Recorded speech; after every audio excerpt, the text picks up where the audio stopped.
ప్రపంచంలోనే అత్యంత నాణ్యమైన రహదారిని నిర్మించడానికి కార్యక్రమాన్ని ఏర్పాటు చేసి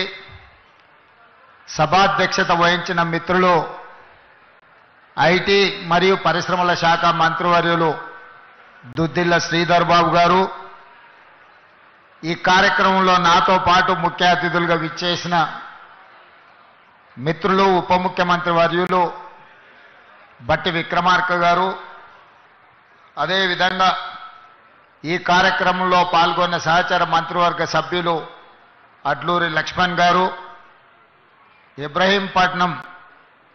శాసనసభ్యులు సీనియర్ నాయకులు మల్రెడ్డి రంగారెడ్డి గారు,